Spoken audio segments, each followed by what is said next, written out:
15ই August 1947 Bharat যখন ব্রিটিশদের হাত থেকে মুক্ত হয়ে বিশ্বের বৃহত্তম গণতন্ত্র হিসেবে আত্মপ্রকাশ করছে, তখন ভারতের পশ্চিম উপকূলে একটি ছোট ভূখণ্ডে সময় যেন থমকে দাঁড়িয়েছিল। ভারতের বাকি অংশ যখন স্বাধীনতার উৎসবে মত্ত, তখন গোয়ার অধিবাসীরা তখনও পর্তুগিজ একনায়ক অ্যান্টনিও সালাজারের পুলিশের ভয়ে ফিসফিস করে কথা বলছে। কল্পনা করুন, 1947 সালে আপনি যদি দিল্লি থেকে গোয়া যেতে চাইতেন, আপনাকে ট্রেনের টিকিট নয় বরং ভিসা আর পাসপোর্ট নিয়ে লাইনে দাঁড়াতে হতো। আপনার মনে কি প্রশ্ন জাগে না যে নেহেরু প্যাটেল জুটি 562টি দেশীয় রাজ্যকে এক সুতোয় গেঁথেছিলেন? তারা কেন মাত্র 3700 বর্গ কিলোমিটারের একটা ছোট্ট গোয়াকে মুক্ত করতে 14 বছর সময় নিলেন? এটা কি ভারতের সামরিক দুর্বলতা ছিল, নাকি এর পেছনে লুকিয়ে ছিল আমেরিকার হুমকি, ন্যাটোর রাজনীতি আর একনায়ক সালাজারের এক আইনি মরণ ফাঁদ?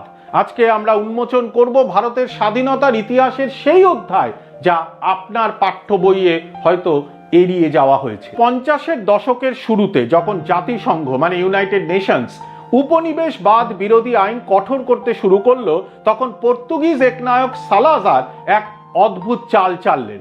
তিনি জানতেন গোয়াকে যদি কলোনি বা উপনিবেশ হিসেবে দেখানো হয়, তবে আন্তর্জাতিক চাপে তা ছেড়ে দিতে হবে। 1951 সালে তিনি পর্তুগালের সংবিধান সংশোধন করলেন। রাতারাতি ঘোষণা করা হলো গোয়া কোনো কলোনি নয়, এটি পর্তুগালের একটি ওভারসিজ প্রভিন্স বা সমুদ্র পাড়ের জেলা।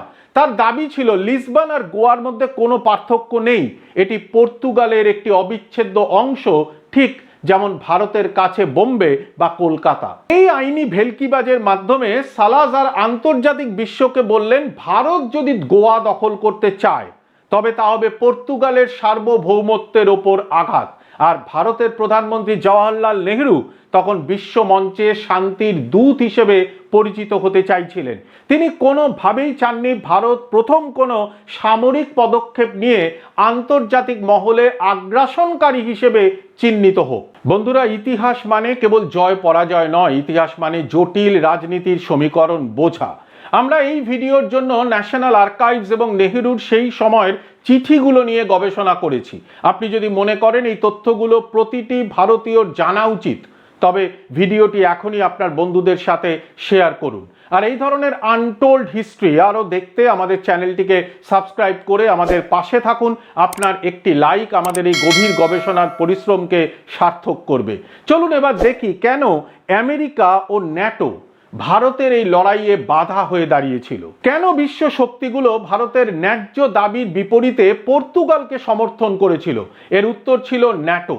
পর্তুগাল ছিল ন্যাটোর প্রতিষ্ঠাতা সদস্য, আর সেই সময় শীতল যুদ্ধ বা কোল্ড ওয়ার তুঙ্গে। 1955 সালে আমেরিকার secretary of state John Foster Dulles একটি বিতর্কিত বিবৃতি দেন। তিনি গোয়াকে পর্তুগিজ প্রদেশ হিসেবে স্বীকৃতি দেন। আমেরিকার কাছে তখন ভারতের স্বাধীনতার চেয়ে পর্তুগালের ল্যাজেস এয়ারবেস বেশি গুরুত্বপূর্ণ ছিল, কারণ রাশিয়ার বিরুদ্ধে লড়াইয়ে পর্তুগালের সাহায্য তাদের দরকার ছিল। পর্তুগাল ভারতকে হুমকি দিয়েছিল যে ভারত যদি গোয়া আক্রমণ করে তবে ন্যাটোর আর্টিকেল 5 অনুযায়ী পর্তুগালের মিত্র দেশগুলো মানে আমেরিকা, ব্রিটেন ভারতের বিরুদ্ধে যুদ্ধে নামতে বাধ্য হবে।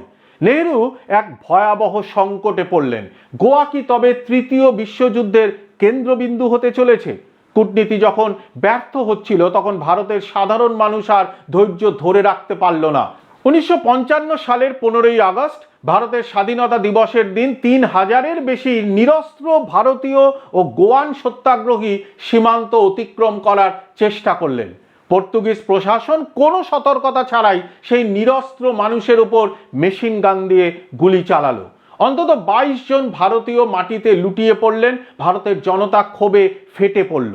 কিন্তু নেহেরু তখনও সামরিক পদক্ষেপ নিতে দ্বিধাগ্রস্ত ছিলেন। তিনি পর্তুগালের সাথে কূটনৈতিক সম্পর্ক ছিন্ন করলেন এবং অর্থনৈতিক অবরোধ জারি করলেন, কিন্তু সালাজার ছিলেন অটল। তিনি গোয়াকে একটি দুর্গে পরিণত করলেন। 1961 সাল আন্তর্জাতিক পরিস্থিতি পাল্টাতে শুরু করলো। আফ্রিকা ও এশিয়ার পর্তুগিজ কলোনিগুলোতেও বিদ্রোহ দেখা দিল। নেহেরুর ওপর আফ্রিকার নেতারা চাপ দিচ্ছিলেন, আপনারা যদি নিজের দেশের এক টুকরো মাটি মুক্ত করতে না পারেন তবে আমাদের নেতা হিসেবে দাবি করছেন কেন? 1961 ডিসেম্বরে পর্তুগিজরা ভারতীয় জাহাজে গুলি চালালে নেহেরুর ধৈর্যের বাঁধ ভেঙে গেল। তিনি লাল সংকেত দিলেন, শুরু হলো অপারেশন বিজয়। 30,000 ভারতীয় সৈন্য 3 দিক থেকে গোয়া ঘিরে ফেলল। আইএনএস বিক্রান্ত সমুদ্র উপকূলকে ব্লক করে দিল। সালাজার তার গভর্নরকে নির্দেশ দিয়েছিলেন, গোয়া ছাড়ার আগে সব জ্বালিয়ে দাও, ধ্বংস করে দাও। কিন্তু পর্তুগিজ গভর্নর ম্যানুয়েল অ্যান্টোনিও দেখলেন ভারতের শক্তির সামনে প্রতিরোধ বৃথা। তিনি সালাজারের আদেশকে অমান্য করে মাত্র 36 ঘন্টার মাথায় সাদা পতাকা উত্তোলন করলেন। 19 ডিসেম্বর 1961 গোয়া অবশেষে ভারতের বুকে ফিরে এলো। গোয়াকে মুক্ত করা কেবল একটি ভূখণ্ড জয় ছিল না, এটি ছিল বিশ্ব শক্তির দাদাগিরির বিরুদ্ধে এক উদীয়মান ভারতের প্রতিবাদ। নেহরু হয়তো সময় নিয়েছিলেন, কিন্তু তিনি চেয়েছিলেন বিশ্ব যেন ভারতকে কেবল একটি সামরিক শক্তি হিসেবে নয়, বরং একটি নিয়মনিষ্ঠ রাষ্ট্র হিসেবে চেনে।